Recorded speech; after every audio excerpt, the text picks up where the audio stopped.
എന്നോട് ഒരുപാട് പേര് മെസ്സേജ് അയച്ച് പറഞ്ഞ ഒരു ബിരിയാണി സ്പോട്ടാണ് ഇത്. പിന്നെ ഒന്നും നോക്കില്ല, നിങ്ങൾ പറഞ്ഞാൽ പിന്നെ നമ്മൾ പോകാണ്ടിരിക്കാൻ പറ്റുമോ? നേരെ അങ്ങോട്ടേക്ക് പോയി കേട്ടാ. പക്ഷെ 2 മണി ആയി പോയി നമ്മൾ അവിടെ എത്താൻ. എന്നാലും ബിരിയാണി നമ്മളെ കയ്യിൽ കിട്ടീനെ. അങ്ങനെ അച്ചാറും കച്ചമ്പറെല്ലാം വിളമ്പിയേട്ടാ.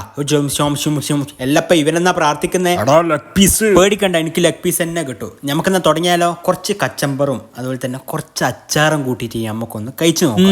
അടിപൊളി ബിരിയാണിയാണല്ലോ. ആ ഒരു മസാലയും ആ റൈസെല്ലാം കൂട്ടി തിന്നുമ്പോൾ നല്ല ടേസ്റ്റ് ഉണ്ട്. സത്യം പറഞ്ഞാൽ നല്ല രീതിയിൽ ക്വാണ്ടിറ്റി ഉണ്ട്. മസാല ആയിക്കോട്ടെ, അതുപോലെ തന്നെ 2 പീസ് ചിക്കനാണ്, അതിലൊന്ന് പൊരിച്ച ചിക്കനും കൂടിയാണ്. നമ്മൾ കല്യാണത്തിന് പോകുമ്പോൾ ആ കല്യാണ ബിരിയാണി ഇല്ലേ, അതേ ടേസ്റ്റാണ് ഞങ്ങൾക്ക് ഇവിടുന്ന് കഴിച്ചപ്പോൾ തോന്നിയത്. നിങ്ങൾ ഇതുവഴി പോകുമ്പോൾ മസ്റ്റ് ആയിട്ട് ട്രൈ ചെയ്യേണ്ട ഒരു ബിരിയാണി സ്പോട്ട് തന്നെയാണ്. ബിരിയാണി മാത്രമല്ല ഊണും ഉണ്ട്. അപ്പോൾ ഇതിന്റെ ലൊക്കേഷൻ എവിടെയാണെന്ന് വെച്ചാൽ ഞാൻ പറഞ്ഞുതരാം.